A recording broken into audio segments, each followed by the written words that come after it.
నమస్తే అండి, నేను మీ Krishna. Welcome to Krishna's kitchen. ఈరోజు మన కిచెన్లో పిల్లలకు ఈవినింగ్ పూట స్నాక్స్ ఏవో ఒకటి చేస్తూ ఉండాలి కదండి. అలాంటప్పుడు డైలీ చేయాలంటే ఇబ్బంది అవుతుంది కదా. అలా కాకుండా ఇలా చేసి పెట్టుకున్నామంటే పిల్లలు ఇష్టంగా తింటారు. ఒక కప్పు బియ్యం పిండితోటి వాళ్ళకి ఇష్టమైన స్నాక్స్ రెడీ చేసేయచ్చు. ఇప్పుడు వీటిని ఎలా తయారు చేయాలో చూసేద్దాం. దానికోసం ఇక్కడ నేను ఒక కప్పు వరకు బియ్యం పిండి తీసుకుంటున్నానండి. నేను ఒక కప్పు మైదా పిండి యాడ్ చేస్తున్నాను. మీకు వద్దు అనుకుంటే కనుక ఒక కప్పు 2 కప్పులు బియ్యం పిండే తీసుకోవచ్చు. నేను ఇక్కడ ఒక కప్పు బియ్యం పిండి, ఒక కప్పు మైదా పిండి వేస్తున్నా. ఆ మైదా పిండి ప్లేస్లో ఒకవేళ మీరు కావాలి అంటే గోధుమ పిండి అయినా వేసుకోవచ్చు, లేదంటే డైరెక్ట్ బియ్యం పిండి వేసుకోవచ్చు.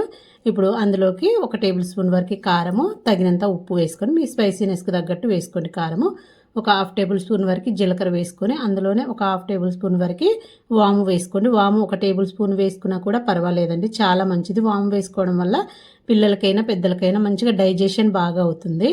అందులోనే ఒక 2 లేదా 3 టేబుల్ స్పూన్ల వరకు నువ్వులు వేసుకోండి.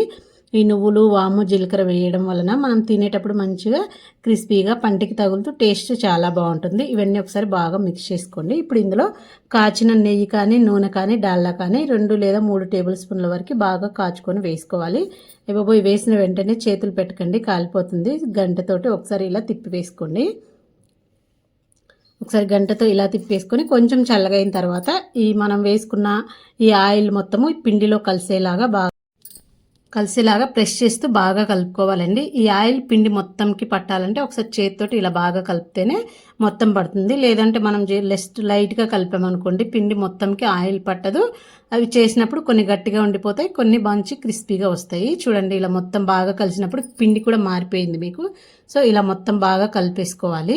ఇప్పుడు ఇందులో నేను వేడి వాటర్ వేస్తున్నానండి. వేడి వాటర్ వేసుకోవడం వల్ల ఏంటంటే మనం ఆయిల్ కానీ లేదంటే నెయ్యి కానీ వేస్తాం కదా. నెయ్యి వేసినప్పుడు చల్లని వాటర్ వేస్తే పిండి అనేది ఇంకా నెయ్యి గట్టిగా అవుతుంది కదా, అలా అయిపోతుంది. అందుకోసం అనేసి వేడి వాటర్ వేసుకున్నామంటే నెయ్యి కానీ నూనె కానీ వేసినప్పుడు అది అలాగే ఉంటుంది, గట్టిగా అవ్వకుండా పిండిలో మొత్తం బాగా ఈవెన్గా కలుస్తుంది.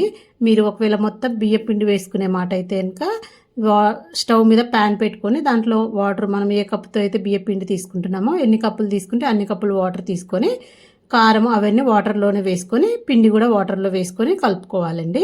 లేదు ఇలాగ మైదా పిండి కానీ గోధుమ పిండి కానీ తీసుకున్నామంటే వేడి వాటర్ వేసుకొని కొంచెంగా చూసుకుంటూ వేసుకొని కలుపుకోవాలి. వేడి వాటర్ వేసుకొని ఒక 10 నిమిషాలు బాగా గరిటెతో కలిపిన తర్వాత పక్కన పెట్టేసిన తర్వాత కొంచెం చల్లగా అయిన తర్వాత అప్పుడు చేతితోటి బాగా కలుపుకోండి. మనం వెంటనే చేతులు పెడితే చేతులు కాలిపోతాయి.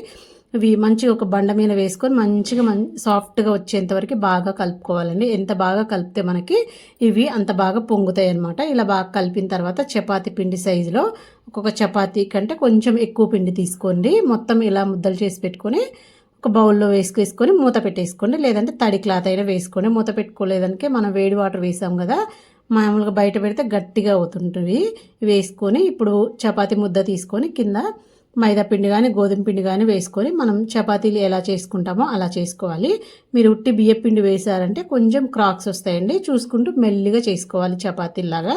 నేను ఇప్పుడు మైదా వేసాను కాబట్టి ఎటువంటి క్రాక్స్ రావు.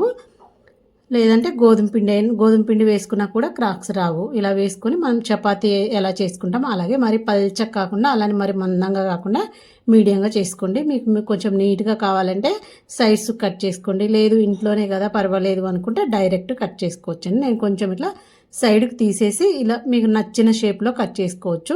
ఇలా పొడవుగా కావాలి అనుకుంటే ఇలా పొడవుగా అయినా వేసుకోవచ్చు. వీటిని 2 ముక్కలుగా కట్ చేసి వేసుకోవచ్చు. లేదా ఇలా క్రాస్గా కట్ చేసుకొని డైమండ్ షేప్లో అయినా వేసుకోవచ్చు. నేను ఇప్పుడు డైమండ్ షేప్లో కట్ చేస్తున్నానండి. అన్నీ ఇలాగే కట్ చేసుకోవాలి.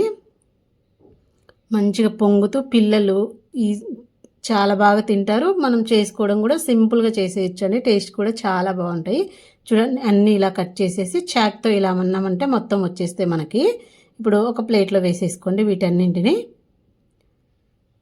మనం ఒకటి చేసి ఇలా కాల్చుకుంటూ మళ్ళీ నెక్స్ట్ చేసుకోవచ్చు అండి. ఒక్కలమైనా కూడా ఈజీగా చేసేసుకోవచ్చు. ఇప్పుడు ప్లేట్లో వేసుకొని స్టవ్ మీద ప్యాన్ పెట్టుకొని అందులో ఆయిల్ వేసుకొని ఆయిల్ బాగా వేడెక్కిన తర్వాత మంట మీడియంగా పెట్టుకొని మనం చేసుకున్న ఇవి వేసేసుకోవాలి. హైలో పెట్టుకుని కాల్చుకున్నామంటే పైన మంచి కలర్ వస్తుంది, కానీ అలాగ మెత్తగా ఉండిపోతాయి. అందుకని మంట మీడియం టు సిమ్ పెట్టుకొని మంచిగా గోల్డెన్ కలర్ వచ్చేంత వరకు, క్రిస్పీగా అయ్యేంత వరకు బాగా కాల్చుకోవాలండి. ఈ కలర్ రావాలి, అప్పుడే టేస్ట్ బాగుంటుంది, క్రిస్పీగా కూడా ఉంటాయి అన్నమాట. ఇలా కాల్చుకొని ఒక ప్లేట్లో వేసుకోవాలి. మిగతాయి కూడా అన్నీ ఇలాగే చేసేసుకోండి. మనం ఆ నువ్వులు, వాము, జీలకర్ర వేసాం కదా, టేస్ట్ అయితే చాలా బాగుంటాయండి. ఎంత క్రిస్పీగా ఉన్నాయో చూడండి. సింపుల్గా ఎప్పుడైనా ఇంట్లో ఏమీ లేవు అనుకున్నప్పుడు పిల్లలకి ఇలా చేసి పెట్టండి, ఇష్టంగా తింటారు. నచ్చితే